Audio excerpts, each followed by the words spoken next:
She walked into the academy gates with a duffel bag that looked too heavy for her thin shoulders and a pair of cracked sneakers that squeaked against the floor. Everyone thought she was lost. Maybe here to deliver mail or clean floors. But when she signed her name on the cadet sheet, the room went silent. Someone whispered, "That can't be real. She's not cut out for this." During the first drill, a sergeant barked at her to grab the rope and climb.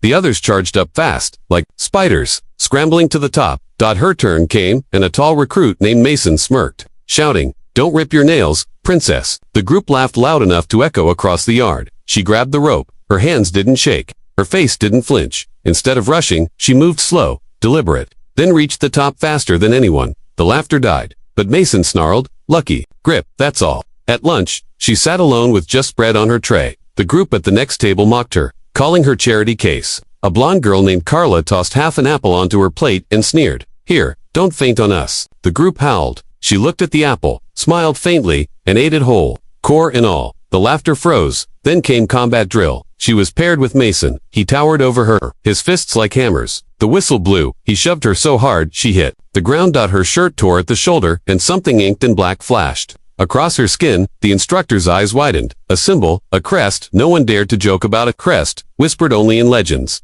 Mason froze, confused. But she tugged her shirt back up and stood. Without a word, the day pressed on. Her sneakers split at the sole during sprints, and the group roared with laughter, chanting, "Quitter, quitter." She tied them tight with a strip torn from her bag and kept running until the finish line, her breath steady. When weapons training came, others fumbled with rifles, sweating under the timer. She dismantled and reassembled in 54 seconds flat. The room fell silent. The sergeant's brow furrowed. "Where'd you learn that?" she muttered. "Home." No one believed her. Later, Carla cornered her in the barracks. "Listen, whatever you think you are, you don't belong here. Someone like you will never make it."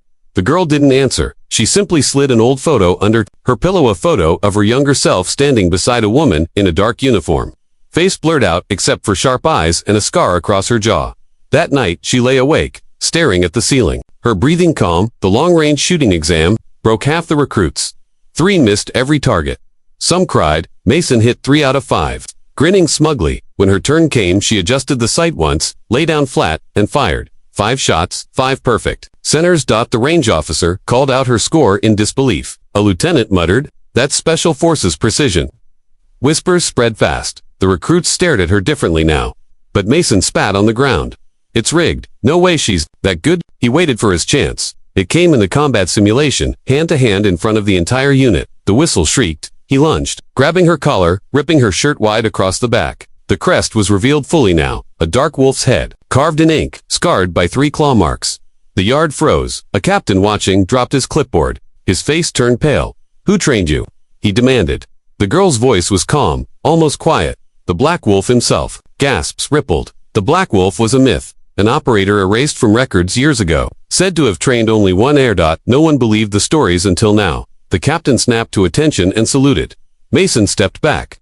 His face drained of color. The recruits who had laughed, who had mocked, stared in shock. The girl didn't smile, didn't boast. She simply said, "You asked me to fight. I will." Mason swung wild, fists flying. She didn't hit back. She dodged fluid.com until his breath turned ragged. Then in one motion she moved, to twist, a choke. 8 seconds later, he collapsed unconscious on the dirt. The yard was silent. The captain turned to the group, effective immediately. "She's your lead instructor. Learn from her, or fail." Nobody laughed again. Not Carla, not Mason, not the recruits who had tossed apples and bottles at her. She picked up her torn shirt, slung her bag over her shoulder, and walked out, boots scraping against gravel. The silence followed like a shadow. In the days after, something shifted. The same recruits who once mocked now scribbled notes as she demonstrated silent takedowns and perfect formations. Carla kept her eyes down.